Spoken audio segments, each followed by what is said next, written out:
44তম বিসিএসে log থেকে একটি প্রশ্ন এসেছে।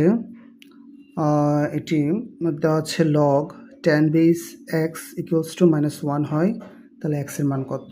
খুবই সহজ। এটা বোঝার আগে আমাদের একটা ফর্মুলা মনে রাখতে হবে। Log A base B equals to C হলে এটা আমরা লিখতে পারি A to the power C equals to B. এই ফর্মুলাটা মনে রাখতে হবে এই অঙ্কটা করার জন্য।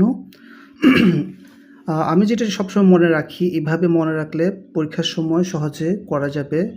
এ বি সি সূত্রে থাকবে এ বি সি, আর আমাদের করতে হবে এ সি বি। ঠিক আছে, অর্থাৎ এটা পাওয়ারে চলে আসবে। তো এ বি সি অর্থাৎ মাঝখানে যেটা থাকে এটা সবসময় power, A B C A C B, মাঝখানেরটা পাওয়ার থাকবে। এটা এইভাবে মনে রাখার জন্য। সাপোজ আমরা যদি এরকমটি লগ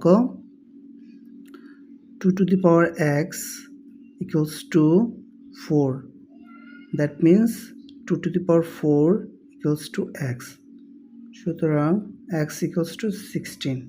ঠিক একই নিয়মে এই অঙ্কটা করতে হবে। বা আমরা এখানে কি লিখতে পারি যে log A base B equals to C, তাহলে এটা আমরা কীভাবে লিখতে পারবো?